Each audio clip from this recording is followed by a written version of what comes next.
Friends, welcome to my channel అండి. ఈరోజు అయితే most important UPS point of వ్యూలో సైన్స్ అండ్ టెక్నాలజీ సిలబస్లో ఫస్ట్ టాపిక్ అయిన science and technology policy in India.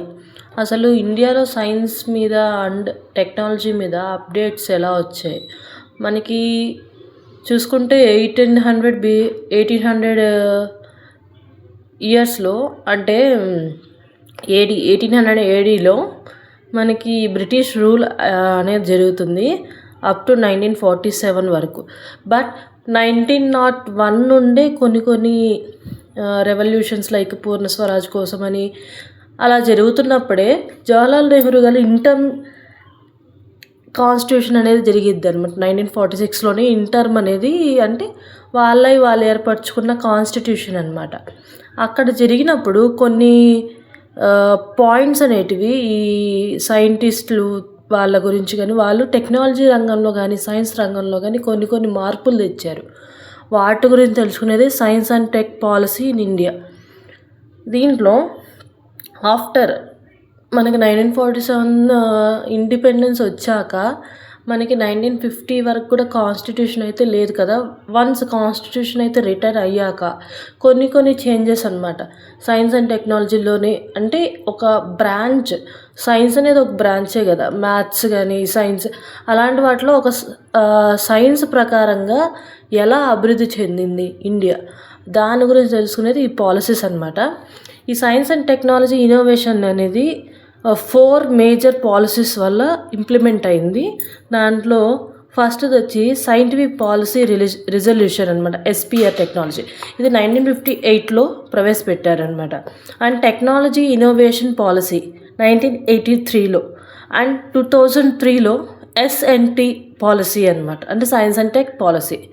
మళ్ళీ 2013లో science and tech innovation policy and 2018లో కొంచెం అంటే డ్రాఫ్టింగ్ లాగా వచ్చింది. అండ్ మనకి కొత్తగా వచ్చింది అయితే 2020 పాలసీ అనమాట, అది డ్రాఫ్టింగ్ పాలసీ అంటారు.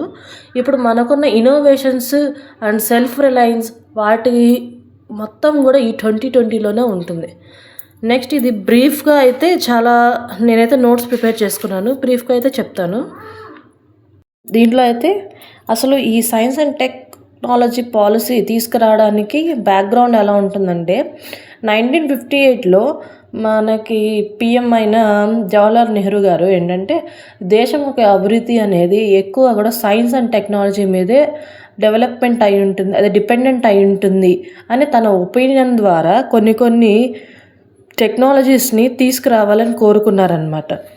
ఈ 1958లో foundation of science enterprises and scientific temper in India. Temper అంటే దాని మీద కోరిక అనమాట, దాన్ని నేర్చుకోవాలనే ఆసక్తి, అలాంటిది 1958లో చాలా ఎక్కువగా కనపడింది అనమాట ప్రజల్లో కూడా. ఈ సైన్స్ అండ్ టెక్నాలజీ అనేది సోషో ఎకనామిక్ ఇన్స్ట్రుమెంట్గా, అంటే సమాజపరంగా కానీ లేదా ఆర్థిక వ్యవస్థ మీద కూడా ఈ సైన్స్ అండ్ టెక్నాలజీ అనేది చాలా ఇంప్రూవ్మెంట్ చూపిస్తుంది అనేది అనమాట. By this innovation in science and tech leads to regression in the burden of capital and raw materials in the industries, leads to social service, economical support to the people. ఎప్పుడైతే innovations రావడం వల్ల ఈ రా మెటీరియల్స్ని అందించడం కానీ లేదా capital amount, ఒక industry capital మీద పెట్టాలి అంటే ఒక అమౌంట్ అనేది క్యాపిటలిజం మీద పెట్టాలి అండ్ నెక్స్ట్ రా మెటీరియల్స్ మీద పెట్టాలి. Without any modern technologies, old టెక్నాలజీలోనే చేయాలంటే మనకి అమౌంట్ అనేది ఎక్కువ అండ్ లేబర్ కాస్ట్ ఎక్కువ ఉంటుంది. అండ్ అంటే మనం డిపెండ్ ఆన్ ది మ్యాన్ అనమాట. సర్కమ్స్టెన్సెస్ అన్నీ ఒకేలాగా ఉండవు కదా, ఒక్కొక్క రోజు ఒక్కొక్కలా ఉంటుంది. అలా ఉన్నప్పుడు మన పాత టెక్నాలజీలోనే వాడుతున్నామంటే దానిలో డిఫెక్ట్స్ కూడా ఎక్కువ ఉంటుంది. కాబట్టి ఈ ఇన్నోవేషన్ అనేది మెయిన్ కాజ్ ఏంటంటే ఇలాంటి డిఫెక్ట్స్ని రెక్టిఫై చేయడానికి అండ్ ప్రొడక్షన్ అనేది ప్రొటెక్టివ్గా అంటే క్వాలిటీగా ఉండాలి అని ఆయన అర్థమైందనమాట. దీనివల్ల అదర్ కంట్రీస్తో ఉన్న సంబంధాలు కూడా చాలా మెరుగవుతాయి.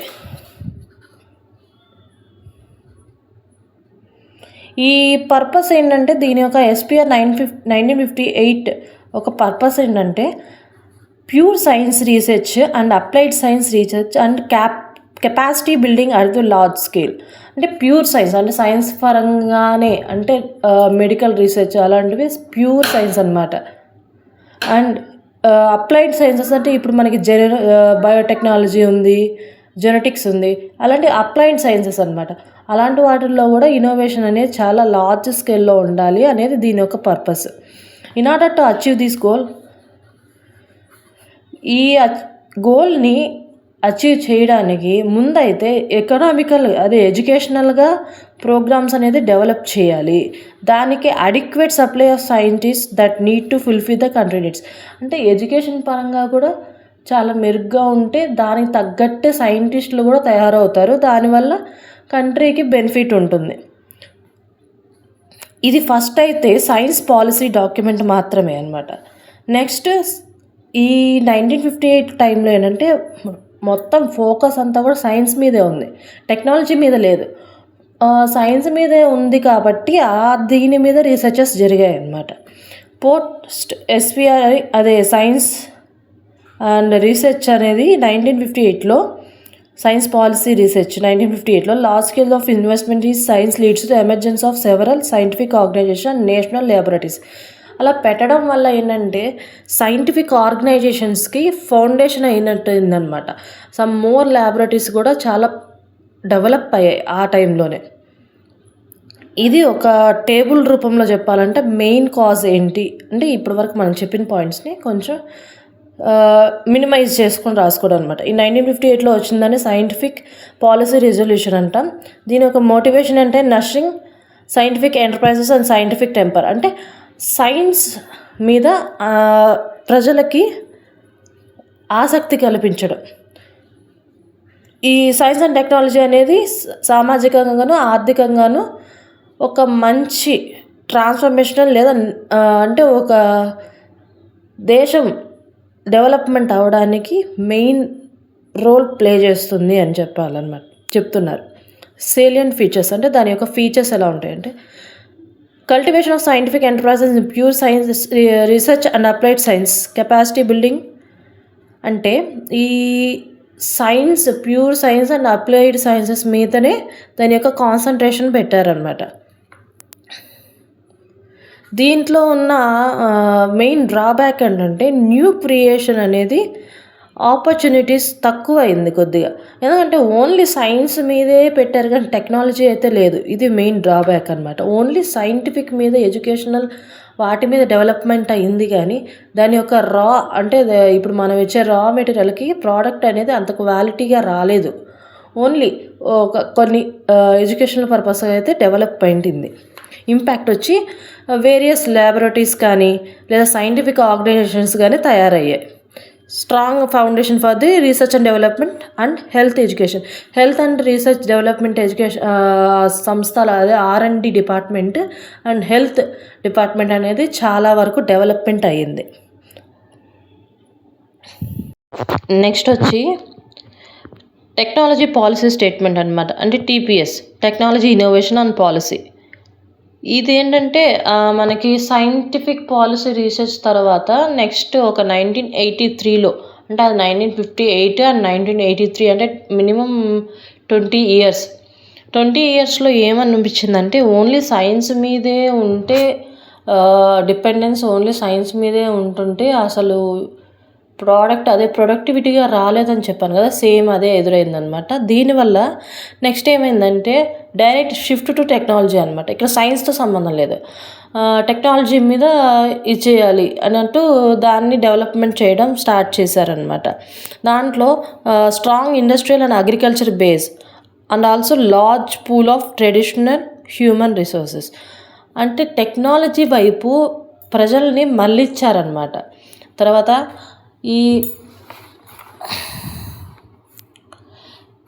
as technology was increasingly seems to influence lives and boost our social expectations, and the next major policy document, TPS 1983, focused primarily on meeting people aspiration to technological development. దీంట్లో ఏం లేదు, ఇది అవ్వడం వల్ల ఏంటంటే లైఫ్స్ అనేది ఎక్కువ డిపెండెంట్ ఆన్ ది టెక్నాలజీ మీద వెళ్ళిపోయిందనమాట. సోషల్ ఎక్స్పెక్టేషన్స్ కూడా చాలా పెరిగిపోయాయి దాని మీద. అంటే పీపుల్ ఎక్కువ కూడా టెక్నాలజీ మీద డిపెండెంట్ అయ్యారు. ఎప్పుడు 1983లో. 1958లో మాత్రం బేస్డ్ ఆన్ సైన్స్ మీదే, రీసెర్చెస్ మీదే ఉండిపోయారు. ఇక్కడ అలా కాదనమాట. సైన్స్ని ఇక్కడ పక్కన పెట్టేయకుండా సేమ్ అది లో ఇంపార్టెన్స్ ఇచ్చి దీనికి ఒక గ్రేటర్ ఇంపార్టెన్స్ ఇచ్చారనమాట. దీంట్లో ఫస్ట్ ఏంటంటే ఇండిజినస్ టెక్నాలజీ. ఇప్పుడు మనం ఉంది కదా Atmanirbhar Bharat, same self Reliance, same అదే మేక్ ఇన్ ఇండియా. అలాంటిది ఇండిజినస్ పాలసీస్ అప్పటి నుండే ఉండాలి అన్నట్టు వాళ్ళు అంటే మన దగ్గర ఉన్న రిసోర్సెస్తోనే మనం దాన్ని బిల్డ్ చేసుకోవాలి, మన టెక్నాలజీని ఇంక్రీజ్ చేసుకోవాలి అన్నట్టు చూసారనమాట. ఈ ఇండిజినస్ టెక్నాలజీని అడాప్ట్ చేసుకోవడం వల్ల ఏంటంటే క్రిటికల్ ఏరియాస్లో ఉన్న వనరబిలిటీస్ అనమాట, అంటే కావాల్సిన అవసరానికన్నా మించి ఉంటాయి అన్నమాట కొన్ని దగ్గర. అంటే మనకు అది అత్యవసరం కానీ దొరకదు. అలాంటి వాటి మీద డిపెండెంట్ తగ్గించడం జరుగుతుందన్నమాట. మేబీ అదర్ కంట్రీస్ మీద డిపెండెంట్ అవ్వడం తగ్గించడం వల్ల అది తగ్గించడం కుదురుతుందన్నమాట. ఈ ఇండిజినస్ టెక్నాలజీస్ మనం ఎప్పుడైతే అడాప్ట్ చేసుకుంటామో. ఇక్కడ ఏంటంటే మెయిన్ డ్రాబ్యాక్ ఏంటంటే ఈ టెక్నాలజీని అయితే అడాప్ట్ చేసుకోవాలి, బట్ కాస్ట్ ఆఫ్ ఇంట్రెస్ట్ మాత్రం ఎక్కువ అవ్వకూడదు. ఇక్కడ లూప్ హోల్ అనమాట అది.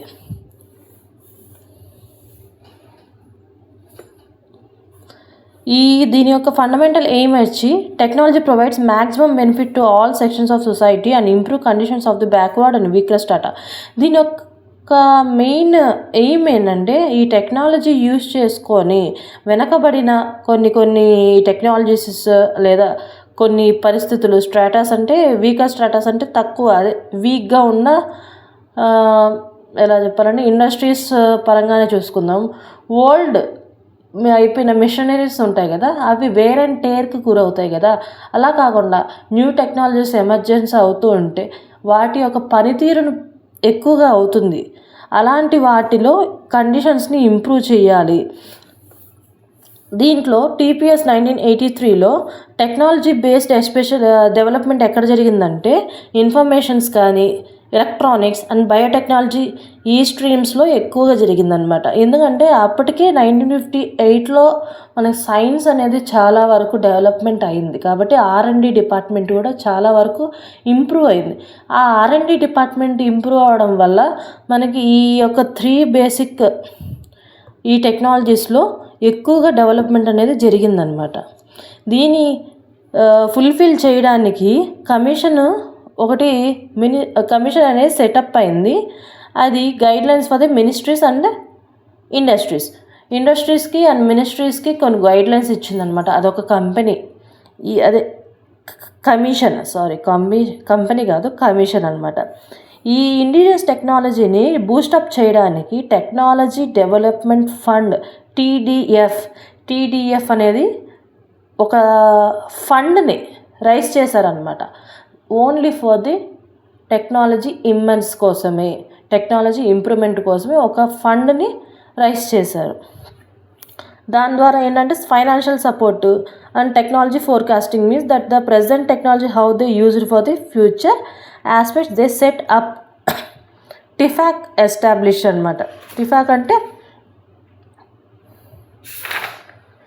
Technology information forecasting and assessment council. ఈ యొక్క కౌన్సిల్ ఏం చేస్తుందంటే టెక్నాలజీ ఎలా యూజ్ అవుతుంది, ఎలా రన్ అవుతుంది అనేది ఫోర్కాస్టింగ్ జరిగే ఒక సంస్థ టైప్ అనమాట. 1991 తర్వాత, ఇది 83 కదా, తర్వాత అంటే పోస్ట్ 1991 తర్వాత ఏంటంటే ఎకనామిక్ లిబరేషన్ అనేది మనకి పాత్ అనమాట. పేవ్డ్ అవే అంటే ఒక మార్గం అయింది ఎవరికి, ఫారిన్ ఇన్వెస్ట్మెంట్స్ కోసం అనమాట. ఈ టెక్నాలజీ డెవలప్మెంట్ అవడం వల్ల ఫారిన్ ఇన్వెస్ట్మెంట్స్ కూడా మనకి రావడానికి ఒక దారిలాగా ఏర్పడింది. ఈ ఇండిజినస్ టెక్నాలజీని అడాప్ట్ చేసుకోవడం వల్ల economic policies in several social and economical sectors, అంటే సామాజికంగా కానీ ఆర్థికంగా మనం ఈ ఇండిజినస్ టెక్నాలజీస్ని అడాప్ట్ చేసుకోవడం వల్ల వేరే కంట్రీస్ మీద డిపెండెంట్ అవ్వడం తగ్గింది. దానివల్ల మన ఇండియన్ ఎకానమీ అనేది ఇంక్రీజ్ అయిందనమాట. అది మళ్ళీ ఇంకోటి ఏంటంటే అదనపుగా ఫారిన్ ఇన్వెస్ట్మెంట్స్ కూడా మన ఇండియాకి రావడం జరిగింది. 1983 టెక్నాలజీ పాలసీ స్టేట్మెంట్. ఇది కొంచెం కన్క్లూజన్ టైప్ అనమాట. ఈ టెక్నాలజీ మోటివేషన్ ఏంటంటే ప్రజల్ని ఎక్కువగా ఈ టెక్నాలజీ సైడ్ పంపించాలి అనేది దీని యొక్క మెయిన్ ఎయిమ్. ఈ focus on meeting people's aspirations through the technological development. Only technological side మాత్రమే, ఇక్కడ సైన్స్తో సంబంధం లేదు దీంట్లో. ఓన్లీ టెక్నాలజీ అన్నమాట, అంతే. సైలెంట్ ఫీచర్స్ వచ్చి maximise utilisation of local or human material resources. అంటే లోకల్ రిసోర్సెస్ని తక్కువగా యూస్ చేసుకోవడానికి ట్రై చేశారనమాట. టెక్నాలజీస్లో సెల్ఫ్ రిలయన్స్ అనేది స్ట్రెంగ్తెన్ అంటే బలం చేశారనమాట. అంటే మన స్వయంగా తయారు చేసుకునే టెక్నాలజీ లాగా ఇండిజినస్ టెక్నాలజీస్ని వాటిని స్ట్రెంగ్తన్ చేశారు ఈ పాలసీ ద్వారా. ఏ పాలసీలో అంటే ఏ సెక్టార్స్లో అంటే ఇన్ఫర్మేషన్, ఎలక్ట్రానిక్స్ అండ్ బయోటెక్నాలజీ, ఈ సెక్టార్స్లో మనకి ఎక్కువగా డెవలప్మెంట్ అనేది జరిగింది. దీని యొక్క ఇంపాక్ట్ ఏంటంటే TDF అనేది ఒక ఫండ్, టెక్నాలజీ కోసమే ఒక ఫండ్ని సృష్టించారు అండ్ ఒక కమిటీ సృష్టించారు. దాంట్లో ఒక కౌన్సిల్ కూడా ఉంది. టిఫాక్ అనే ఒక ఆర్గనైజేషన్ ఉందన్నమాట. అది ఈ టెక్నాలజీస్ని ఫోర్కాస్టింగ్ కానీ లేదా ఎలా జరుగుతుంది అని పర్యవేక్షిస్తూ ఉంటుంది. ఇదైతే 2 పాలసీస్ అయితే ఈరోజు చెప్పానండి. నెక్స్ట్ క్లాస్లో ఇంకా ఒక 2 ఉన్నాయి. ఈ 2 అయిపోయాక మన మెయిన్ 2020 పాలసీ గురించి చూద్దాము. అదైతే డ్రాఫ్ట్ పాలసీ అండి. అంటే అది చేశారు, డ్రాఫ్ట్ పాలసీ అని మాత్రమే చెప్పారు, కానీ అది ఎక్కువగా ఇంపాక్ట్ అయితే అవ్వలేదు. చూద్దాం. ఇవి మొత్తం ఇది కావాలంటే నోట్స్, ఇది షార్ట్ నోట్స్ అనమాట. ఎవరికైనా కావాలంటే రాసుకోవచ్చు, లేదా నాకు మెసేజ్ చేయండి. నేను కామెంట్స్లో పెట్టారంటే ఇది నేను PDF పెడతాను. ఓకే అండి, ఇంతవరకు అయితే చూస్తే నా వీడియో నచ్చింది అనుకుంటున్నాను. Thanks for watching. ఇంకా ఏమన్నా ఇంప్రూవ్మెంట్స్ చేసుకోవాలా చెప్పండి, అండ్ ఏదైనా టాపిక్ గురించి అడగండి. నాకు ఓకే అవైలబిలిటీ అయితే నేను చేయడానికి ట్రై చేస్తాను. థ్యాంక్స్ ఫర్ వాచింగ్ అండి. లైక్ చేయండి, షేర్ చేయండి, సబ్స్క్రైబ్ చేయండి, అండ్ మీ ఫ్రెండ్స్లో ఎవరికన్నా ఉంటే రెఫర్స్ చేయండి. ఏదైనా కాంపిటేటివ్ ఎగ్జామ్స్కి వాటికి ప్రిపేర్ అవుతుంటే ఈ సైన్స్ అండ్ టెక్నాలజీ టాపిక్ అనేది చాలా వెయిటేజ్ ఉంటుంది కాబట్టి షేర్ చేయండి. Thanks for watching.